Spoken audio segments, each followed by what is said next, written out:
El huerto del alma. Sermón predicado por Charles Haddon Spurgeon en el Tabernáculo Metropolitano Newington, Londres. Un lugar que se llama Getsemaní. Mateo capítulo 26 y versículo 36. Aunque solo he seleccionado estas pocas palabras con mi texto, voy a procurar proyectar la narración entera ante el ojo de su mente. Una parte de la enseñanza de la Santa Escritura nos informa que el hombre es un ser compuesto. Su naturaleza es divisible en tres partes: espíritu, alma y cuerpo. No voy a explicar el día de hoy las sutiles distinciones entre espíritu y alma, ni voy a analizar el eslabón que enlaza nuestra vida inmaterial y la conciencia con la condición física de nuestra naturaleza y el materialismo del mundo que nos rodea. Basta decir que siempre que se menciona nuestra organización vital, esta triple constitución está significada con certeza. Si observan atentamente, verán que en los sufrimientos de nuestro Señor por nosotros, la pasión comprendió su espíritu, alma y cuerpo, pues aunque en el último extremo en la cruz sería difícil decir en qué sentido sufrió más, ya que los tres componentes fueron expuestos al límite de la violencia, hay la seguridad que hubo tres conflictos diferentes de conformidad con este triple atributo de humanidad. La primera parte del doloroso tormento de nuestro Señor recayó sobre su espíritu. Esto ocurrió cuando estaba a la mesa, en aquel aposento alto donde comió la Pascua con sus discípulos. Quienes hayan leído la narración atentamente habrán notado estas extraordinarias palabras del capítulo 13 de Juan. En su versículo 21, habiendo dicho Jesús esto, se conmovió en espíritu y declaró y dijo: de cierto os digo, que uno de vosotros me va a entregar. Nadie pudo ser un espectador del conflicto silencioso que tenía lugar en el corazón del Salvador cuando estaba sentado a la mesa. Penetrar en las aprensiones espirituales de un hombre está más allá del poder de cualquier otra criatura. Cuanto menos posible es penetrar en los conflictos espirituales del hombre. Cristo Jesús. Nadie tendría la menor posibilidad de contemplar estos velados misterios. Da la impresión que estuvo sentado allí por un tiempo como alguien sumido en la abstracción más profunda. Peleó una recia batalla interna. Cuando Judas se levantó y salió, pudo haber significado un descanso. El Salvador anunció un himno como para celebrar su conflicto. Luego, levantándose, se dirigió al Monte de los Olivos. Su discurso a sus discípulos allí está registrado en ese maravilloso capítulo. El capítulo 15 de Juan, pletórico de santo triunfo, que comienza así: Yo soy la vid verdadera.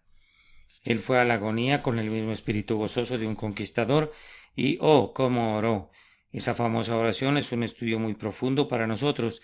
Debería llamarse con toda propiedad la oración del Señor. Su forma y su contenido son igualmente impresionantes. Estas cosas habló Jesús y levantando los ojos al cielo dijo: Padre, la hora ha llegado, glorifica a tu Hijo para que también tu Hijo te glorifique a ti. Da la impresión que acababa de cantar en ese preciso momento un melodioso himno de triunfo, al pensar que su primera batalla había sido peleada y que su espíritu, que había estado turbado, se había sobrepuesto al conflicto y que ya era victorioso en la primera de las tres terribles refriegas. Tan pronto como sucedió esto, sobrevino otra hora, y con ella el poder de las tinieblas, en las que no tanto el espíritu sino el alma de nuestro bendito Señor sostendría el impacto del encuentro. Esto ocurrió en el huerto. Ustedes saben que después de que salió triunfante en este combate mortal, enfrentó el conflicto más expresamente en su cuerpo, padeciendo en su naturaleza física los azotes y los escupitajos y la crucifixión, aunque en ese tercer caso también hubo una aflicción de espíritu y asimismo una angustia de alma, que mezclaron sus corrientes tributarias. Les aconsejaríamos que mediten en cada una de ellas separadamente, de acuerdo con el tiempo y la circunstancia en las que la preeminencia de cada una de ellas es claramente advertida. Este segundo conflicto que tenemos ahora delante de nosotros bien merece nuestra más reverente atención. Creo que ha sido bastante malentendido. Posiblemente podamos recibir hoy unos cuantos pensamientos que esclarecerán la niebla de nuestro entendimiento y revelarán algo del misterio a nuestros corazones. Me parece que la agonía en el huerto fue una repetición de la tentación en el desierto. Estos dos combates con el príncipe de las tinieblas cuentan con muchos puntos de exacta correspondencia. Si son ponderados cuidadosamente, podrán descubrir que hay una sorprendente y singular conexión entre la triple tentación y la triple oración. Habiendo combatido contra Satanás en el desierto, Al principio en el umbral de su ministerio público, nuestro Señor ahora lo enfrenta al final, en el huerto, conforme se aproxima a la conclusión de su obra mediadora sobre la tierra. Tengan presente que ahora tenemos que hablar del alma de Jesús, mientras abordo los diversos puntos consecutivamente, ofreciendo unas pocas y breves palabras sobre cada uno de ellos. El lugar del conflicto. El lugar del conflicto ha aportado el tema de tantos sermones que difícilmente podrían esperar que se diga algo nuevo acerca de eso. Sin embargo, quiero motivar sus mentes a manera de recordación. Jesús fue al huerto para enfrentar el conflicto, porque era el lugar de meditación. Era conveniente que su conflicto mental se llevara a cabo en el lugar donde el hombre estaría más cómodo en las pensativas cavilaciones de su mente. Conviene la contemplación en el huerto. Como Jesús se había acostumbrado a entregarse a ensueños nocturnos en medio de esos bosques de olivo, elige acertadamente el lugar sagrado para los estudios de la mente, para que fuera el escenario memorable de las contiendas de su alma. En un huerto el hombre se convirtió en heredero de muerte sin fin y dolor. Fue allí donde cayó el primer Adán y era conveniente que allí el segundo Adán restaurara las ruinas del primero. Me parece que él fue a ese huerto en particular porque estaba dentro de los lindes de Jerusalén. Podría haber ido esa noche a Betania, como lo había hecho otras noches, pero ¿por qué no fue? ¿No sabían que según la ley levítica los israelitas debían dormir en la noche de la Pascua dentro de los linderos de Jerusalén? Cuando asistían al templo para guardar la Pascua no debían irse mientras no terminara la noche pascual. Por eso nuestro Señor eligió un lugar de encuentro dentro de los límites de la ciudad para no transgredir ni la más pequeña jota o tilde de la ley, y además él eligió ese huerto, entre otros ubicados en la región contigua a Jerusalén, porque Judas conocía el lugar. Él buscaba un lugar retirado, pero no quería un lugar que ofreciera una oportunidad para evadirse o esconderse. Cristo nos entregaría, pues eso hubiera sido semejante a un suicidio, pero tampoco se retiraría o se ocultaría, pues eso hubiera sido cobardía. Así que va a un lugar que Judas, que conoce sus hábitos, sabe que acostumbrará a visitar, y allí, lejos de tener miedo de encontrar su muerte, anhela con ansia el bautismo del que tiene que ser bautizado, y espera la crisis que había anticipado con toda claridad. Si me buscan, habrá dicho, estaré donde puedan encontrarme fácilmente y me lleven. Cada vez que caminemos en un huerto, deberíamos recordar el huerto donde caminó el Salvador y las aflicciones que le sobrevinieron allí. Me pregunto, ¿seleccionó un huerto porque nos gustan esos lugares, vinculando así nuestros momentos de recreo con los más solemnes recuerdos suyos? ¿Recordaría cuán olvidadizas somos sus criaturas si dejó que su sangre cayera en la tierra de un huerto para que las veces que cabemos y hurguemos allí podamos elevar nuestros pensamientos a él, que fertilizó el suelo de la tierra y la libró de la maldición en virtud de su propia agonía y dolores? Nuestro siguiente pensamiento será sobre los testigos. El sufrimiento espiritual de Cristo estaba completamente tras el velo. Como he dicho, nadie podría columbrarlo o describirlo, pero los sufrimientos de su alma tenían algunos testigos. No el populacho, no la multitud, cuando vieron su sufrimiento corporal, eso era todo lo que podían entender. Por tanto, no fue todo lo que se les permitió ver. De la misma manera, Jesús les había mostrado a menudo la carne, por decirlo así, o las cosas palpables de su enseñanza, cuando les decía una parábola, pero nunca les había enseñado el alma, la vida escondida de su enseñanza, pues ésta la reservaba para sus discípulos, y lo mismo sucedió en su pasión.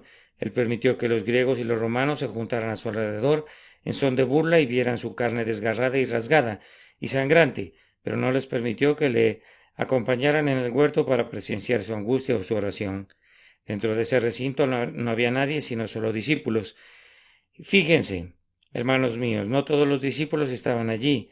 Había 120 discípulos por lo menos, si no es que más, pero únicamente 11 le acompañaban entonces. Esos 11 debían atravesar ese tenebroso torrente de Cedrón con él. Y a 8 de ellos se les pidió que vigilaran la puerta. Con sus rostros hacia el mundo, sentados y vigilantes, únicamente 3 entraron al huerto, y esos 3 vieron algo de sus sufrimientos. Le contemplaron cuando comenzó la agonía, pero aún así a la distancia, él se alejó de ellos a un tiro de piedra, pues debía pasar solo el lagar y no era posible que el sufriente sacerdotal tuviera un solo compañero en la ofrenda que estaba a punto de presentar a su Dios. Al fin se redujo a eso, que solo había un observador. Los 3 elegidos se quedaron dormidos, pero el ojo despierto de Dios le miraba desde lo alto, Únicamente el oído del Padre estaba atento a los clamores lastimeros del Redentor. Se arrodilló el Salvador, se arrodilló y lloró, cuando únicamente el ojo de su Padre veía a través de la sombra del huerto solitario esa terrible agonía. El Señor de todo arriba y abajo estaba abatido con aflicción hasta la muerte. Luego vino un visitante inesperado. El asombro envolvió el cielo cuando los ángeles vieron a Cristo sudando sangre por nosotros. Da poder a Cristo, dijo el Padre, dirigiéndose a un espíritu con alas poderosas. El asombrado serafín inclinó su cabeza y voló desde los encumbrados mundos. Vino para fortalecer, no para combatir, pues Cristo debía luchar solo, pero aplicando alguna santa bebida, alguna unción sagrada, al oprimido campeón que estaba a punto del desmayo, nuestro grandioso liberador recibió poder de lo alto y se levantó para el último de sus combates. Oh, mis queridos amigos, ¿acaso no nos enseña todo esto que el mundo exterior no sabe absolutamente nada de los sufrimientos del alma de Cristo? Dibujan un cuadro de él, esculpen una pieza de madera o de marfil, pero no conocen los sufrimientos de su alma, no pueden penetrar en ellos. Es más, una buena proporción de su propio pueblo no los conoce, pues no pueden entender esos sufrimientos por falta de una comunión espiritual. No poseemos ese agudo sentido de las cosas mentales para identificarnos con las aflicciones que experimentó. Incluso los tres favorecidos, los elegidos de los elegidos, que tienen mayores gracias espirituales y que por tanto tienen que soportar también los mayores sufrimientos y la mayor depresión de espíritu, aun ellos no pueden estimar la plenitud del ministerio. Únicamente Dios conoce la angustia del alma del Salvador cuando sudó grandes gotas de sangre. Los ángeles la vieron, pero no la entendieron. Se deben haber sorprendido más cuando vieron al Señor de vida y gloria triste con suma tristeza hasta la muerte, que cuando vieron a este mundo redondo surgir de la nada a una hermosa existencia, o cuando vieron a Jehová ataviar a los cielos con su espíritu y formar con sus manos a la aviesa serpiente. Hermanos, no podemos esperar conocer la longitud y la anchura y la altura de estas cosas, pero conforme nuestra propia experiencia se profundice y se oscurezca, sabremos más y más de lo que Cristo sufrió en el huerto. Habiendo hablado así del lugar y de los testigos, digamos algo en lo que respecta a la copa misma. ¿Cuál era esta copa cerca de la cual nuestro Salvador oró? Si es posible, pase de mí esta copa. Algunos de nosotros podríamos considerar que Cristo deseaba, de ser posible, escapar de las agonías de la muerte. Podrían conjeturar que, habiendo asumido la redención de su pueblo, su naturaleza humana vacilaba y retrocedía ante la hora del peligro. Yo mismo lo pensé antes, pero a la luz de una consideración más madura estoy plenamente persuadido que tal suposición proyectaría una deshonra en el Salvador. No considero que la expresión esta copa se refiera para nada a la muerte, ni me imagino que el amado Salvador quisiera significar ni por un solo instante una partícula del deseo de escapar de los dolores necesarios para nuestra redención. Esta copa me parece estar relacionado con algo completamente diferente. No se refiere al conflicto final, sino al conflicto en el que estaba involucrado en este momento. Si estudian las palabras, y especialmente las palabras griegas, que son usadas por los diversos evangelistas, pienso que encontrarán que todas ellas tienden a sugerir y a confirmar esta perspectiva del tema. El espíritu del Salvador fue vejado y triunfó. Hubo a continuación un ataque perpetrado por el espíritu del mal sobre su naturaleza mental, y a consecuencia de ello esta naturaleza mental se desalentó horriblemente y se abatió, como cuando el pináculo del templo, el Salvador sintió el temor de caer. Así cuando estaba en el huerto sintió un hundimiento del alma, un terrible desaliento, y comenzó a estar muy turbado. Entonces la copa que deseaba que pasara de él fue, yo creo, esa copa de desaliento y nada más. Estoy más inclinado a interpretarla así porque ni una sola palabra registrada por cualquiera de los cuatro evangelistas parece reflejar el menor titubeo de parte de nuestro Salvador. En lo relativo a ofrecerse como un sacrificio expiatorio, su testimonio es frecuente y concluyente. Afirmó su rostro para ir a Jerusalén. De un bautismo tengo que ser bautizado y cómo me angustio hasta que se cumpla. A la verdad el Hijo del Hombre va según está escrito de él. No oímos nunca una frase de renuencia o de indecisión. No sería congruente con el carácter de nuestro bendito Señor, aun como hombre, suponer que deseaba que la copa final de sus sufrimientos pasara de él del todo. Además, tenemos otro argumento que yo considero muy sólido. El apóstol nos informa que él fue oído a causa de su temor reverente. Ahora, si hubiera temido morir, entonces no fue oído, pues ciertamente murió.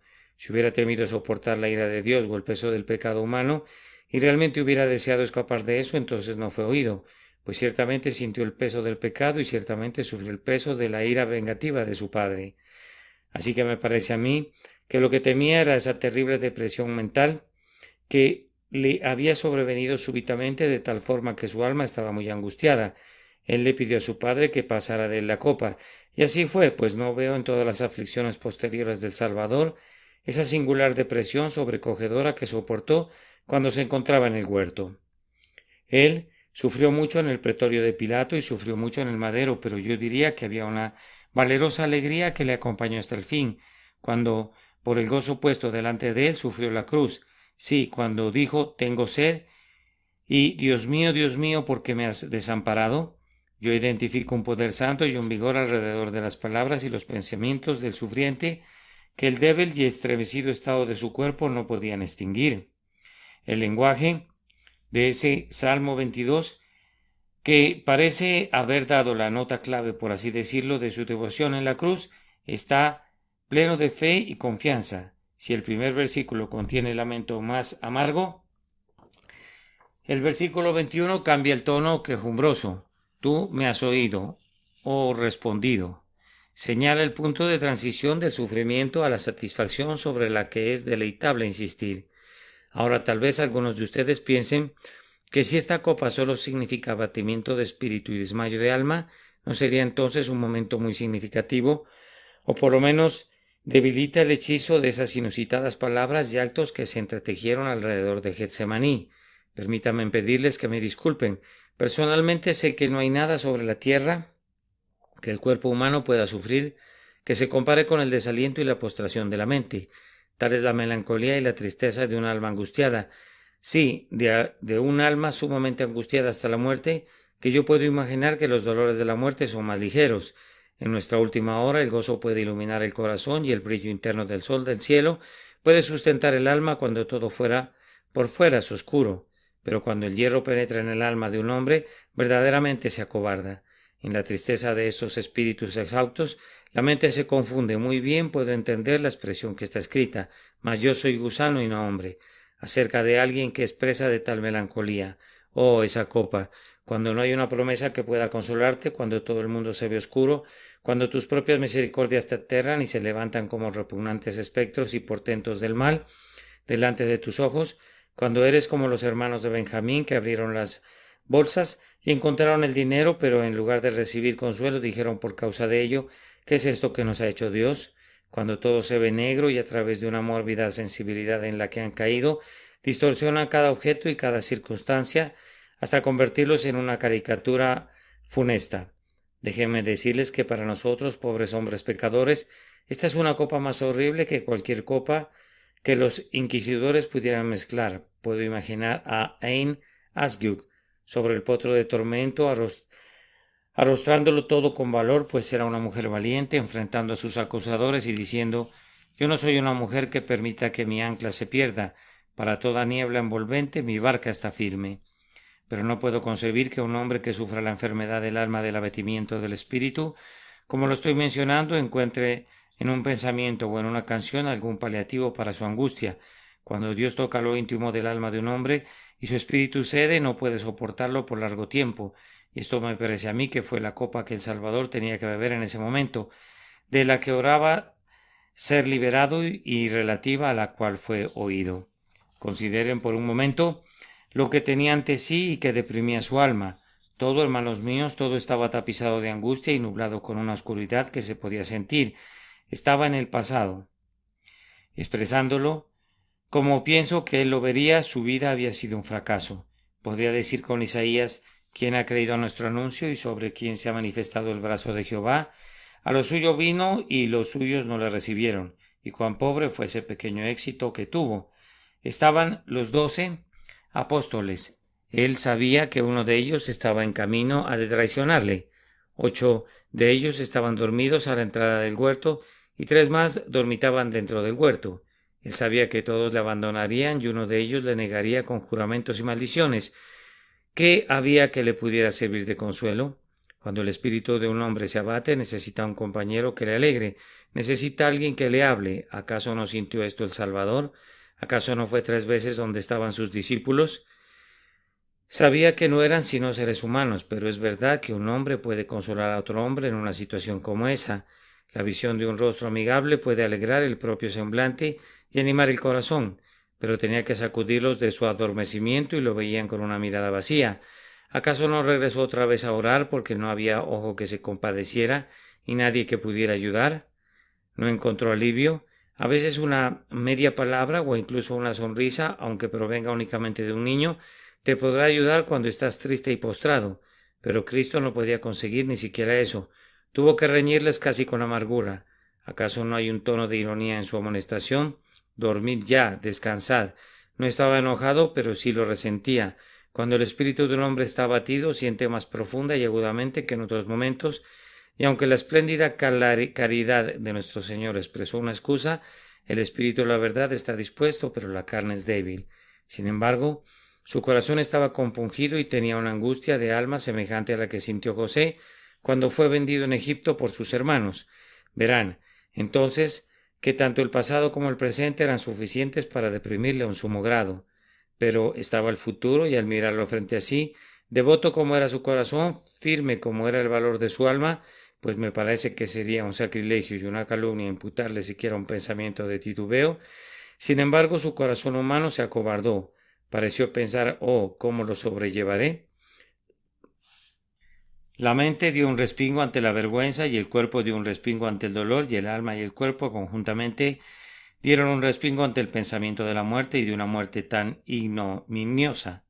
Él lo experimentó todo, la duda, la contienda, el desfallecimiento, el temor desconcertante, las tinieblas que flotan en la vida que parte, todo se juntó alrededor de su cabeza, para que quien dio aliento al hombre conociera las propias profundidades del dolor humano.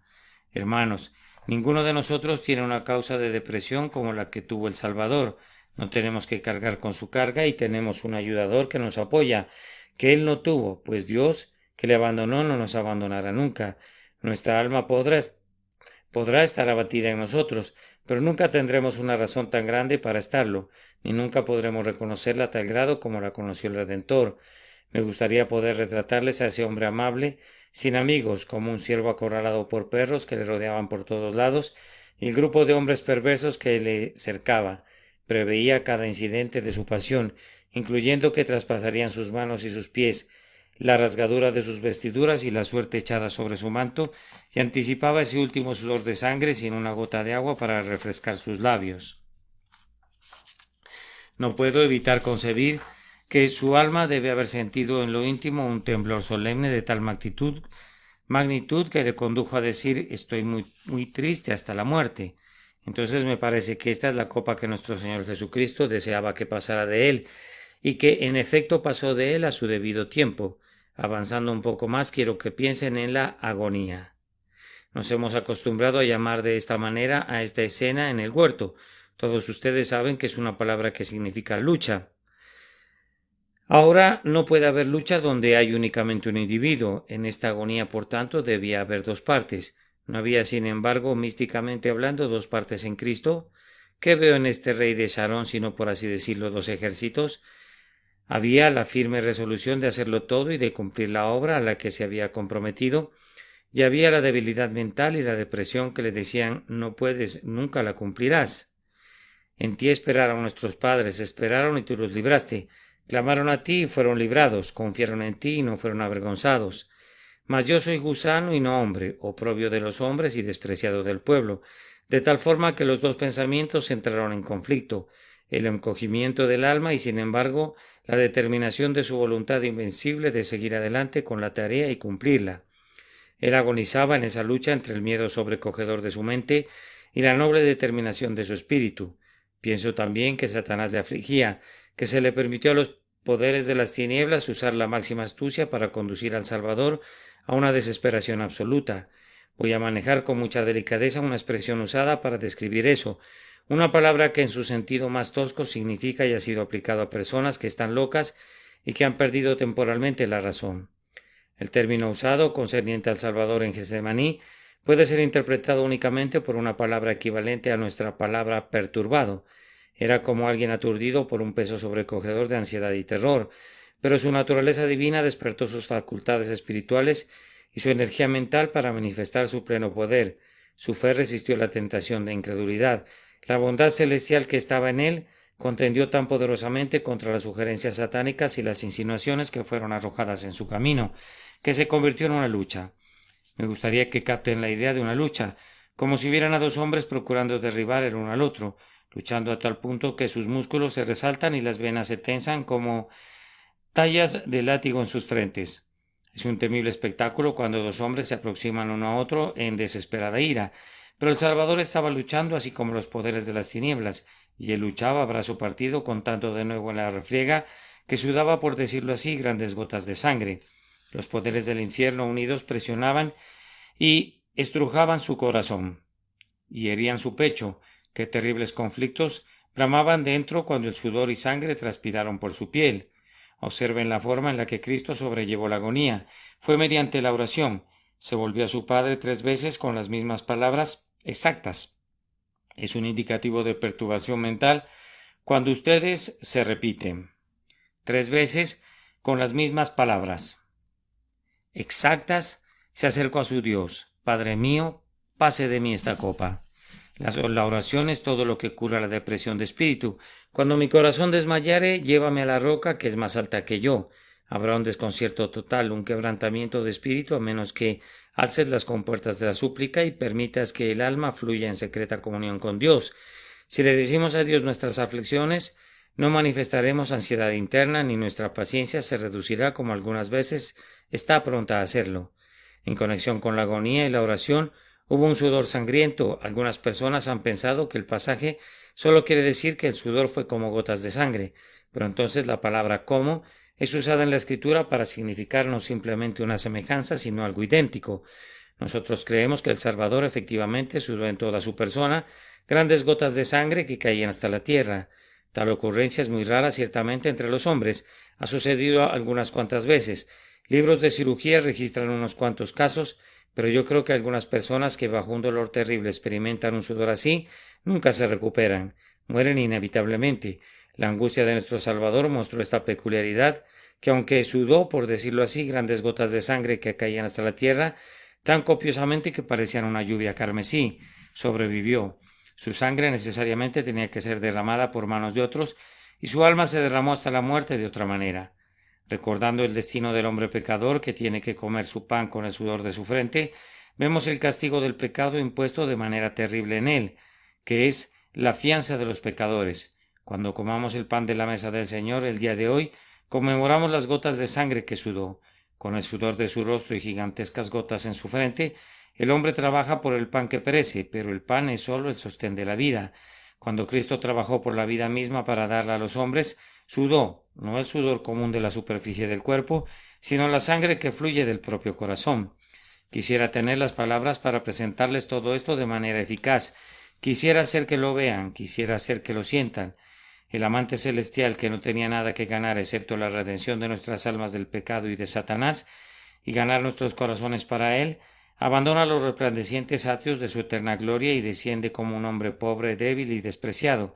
Está tan deprimido ante el pensamiento de lo que falta por hacer y por sufrir, y bajo tal presión de influencia satánica que suda gotas de sangre que caen sobre la fría tierra escarchada, en ese huerto alumbrado por la luz de la luna. Oh, el amor de Jesús, oh, el peso del pecado, oh, la deuda de gratitud que ustedes y yo tenemos para con él. Si todo el reino de la naturaleza fuese mío, eso sería un regalo demasiado insignificante. Amor tan sorprendente, tan divino, demanda mi alma, mi vida, mi todo. Debemos proseguir con la rica narración para medir en nuestro Salvador vencedor. Nuestra imaginación es lenta para fijarse en esta preciosa característica de la dolorosa historia. Aunque había dicho, si es posible, pase de mí esta copa. Sin embargo, poco después, observamos cuán tranquilo y calmado está cuando se levanta de esa escena postrada devoción. Él advierte como si con un tono ordinario de voz anunciara una circunstancia esperada. Levantaos, vamos, ved, se acerca el que me entrega. No hay perturbación ahora, no hay prisa, no hay alboroto, no hay suma tristeza hasta la muerte.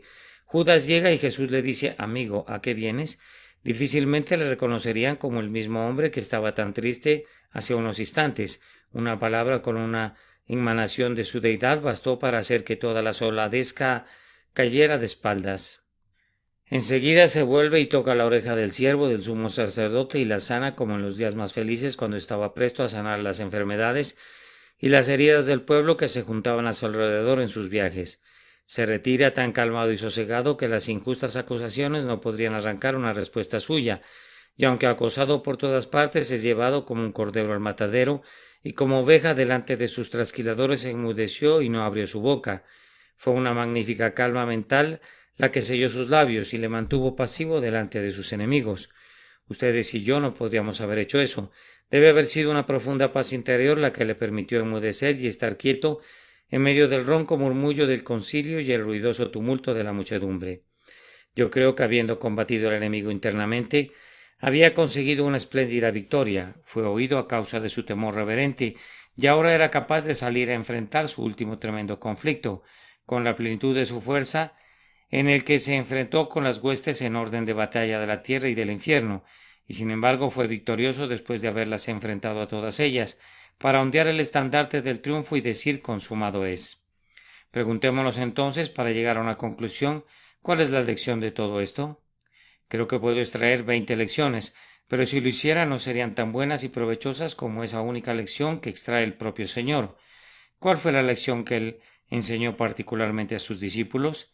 Ahora Pedro y Santiago y Juan abrían sus oídos, y tú, Magdalena, y tú, María, y tú, Juana, mujer del intendente de Herodes, y otras mujeres favorecidas, escuchen la inferencia que voy a sacar. No es mía, es de nuestro Dios y Señor. Con cuánto cuidado debemos atesorarla. Lo que a vosotros digo, a todos lo digo. Velad, velad, y otra vez velad y orad para que no entréis en tentación. He estado dándole vueltas en mi mente a esto para sacar una aplicación. ¿Por qué en esta ocasión particular les exhortó a que vigilaran? Me parece que están involucrados dos tipos de vigilancia. ¿Se fijaron que habían 8 discípulos en la puerta del huerto? Ellos estaban vigilando, o debieron haber vigilado, y 3 más estaban dentro del huerto. Ellos estaban vigilando o debieron haberlo estado, pero vigilaban de manera diferente. ¿Hacia dónde estaban viendo los 8? Me da la impresión que fueron colocados allí para que miraran hacia afuera, para que vigilaran que Cristo no fuera sorprendido por aquellos que querían atacarle. Ese podría ser el objetivo por el cual fueron colocados allí. Los otros 3 fueron puestos para vigilar sus acciones y sus palabras, para mirar al Salvador y ver si podían ayudarle o alentarle o animarle. Ahora ustedes y yo tenemos motivos para mirar a ambos lados, y el Salvador nos dice, cuando contemplamos la agonía, ustedes tendrán que sentir algo parecido, por tanto vigilen. Miren hacia afuera, estén siempre sobre la atalaya, para que el pecado no les sorprenda. Es a través de las ofensas que serán conducidos a esta agonía. Es por darle la ventaja a Satanás que las aflicciones de su alma serán multiplicadas. Si su pie resbala, su corazón se convertirá en presa de la tristeza. Si descuidan la comunión con Jesús, si se enfriaran o se vuelven tibios en sus afectos, si no viven de conformidad a sus privilegios, se convertirán en presa de las tinieblas, de la melancolía, del desaliento y de la desesperación. Por tanto, vigilen para que ustedes no entren en esta grande y terrible tentación. Satanás no puede asumir en tal estado de desolación a una fe fuerte cuando ésta está en saludable ejercicio. Es cuando la fe de ustedes declina y su amor se vuelve negligente y su esperanza es inanimada, que él puede conducirlos a tal estado de desconsolada congoja que no vean sus signos ni sepan si son creyentes o no. No serán capaces de decir Padre mío, pues su alma dudará si son hijos de Dios del todo. Cuando las calzadas de Sión tienen luto, los hijos y las hijas de Sión no tocan sus arpas. Por tanto, vigilen bien, ustedes que, como los 8 discípulos, tienen el cargo de centinelas en el umbral del huerto. Pero ustedes 3, vigilen internamente, miren a Cristo, considerad a aquel que sufrió tal contradicción de pecadores contra sí mismo. Vigilen al Salvador y vigilen con el Salvador. Hermanos y hermanas, me gustaría hablarles esto tan enfáticamente que nunca pudieran olvidarlo. Estén familiarizados con la pasión de su Señor. Vayan directo a la cruz. No se queden satisfechos con eso, sino pongan la cruz sobre sus hombros. Átense a la cruz con el espíritu del apóstol cuando dijo: con Cristo estoy juntamente crucificado y ya no vivo yo, mas vive Cristo en mí. No creo haber tenido durante mucho tiempo un trabajo más dulce que el que tuve hace algunas cuantas semanas cuando estaba buscando en todos los autores de himnos y en todos los poetas que conocía himnos sobre la pasión del Señor. Yo procuraba gozarlos conforme los seleccionaba y meterme en la inspiración que tenían los poetas cuando los cantaban. Créanme, no hay fuente que produzca agua tan dulce como la fuente que brota del Calvario, justo al pie de la cruz. Aquí es donde hay un panorama más sorprendente y más arrebatador que en cualquier otra parte, incluyendo la cumbre de Pisga. Métanse en el costado de Cristo. Es una hendidura de la roca en la que pueden esconderse hasta que la tempestad haya pasado. Vivan en Cristo. Vivan cerca de Cristo y entonces que venga el conflicto y ustedes vencerán de la misma manera que Él venció, y levantándose de su sudor y de su agonía, seguirán adelante para enfrentar incluso a la muerte misma con una calmada expresión en su rostro, diciendo: Padre mío, no sea como yo quiero, sino como tú. Mi Dios, yo te amo no porque por ello espere el cielo, ni porque quienes no te aman deben arder eternamente. Tú, oh mi Jesús, tú me abrazaste sobre la cruz. Por mí aguantaste los clavos y la lanza, y múltiples ignominias, y dolores y tormentos incontables, y sudor de agonía. Sí, la muerte misma y todo por mí, que era tu enemigo. Entonces, ¿por qué, oh bendito Jesucristo, no debía amarte mucho? No por la esperanza de ganar el cielo, ni de escapar del infierno, ni con la esperanza de ganar algo, sino buscar una recompensa. Pero como tú me has amado, oh Señor, eterno amante, por eso te amo yo, y te amaré y en tu alabanza cantaré, porque tú eres mi amante Dios y mi eterno Rey.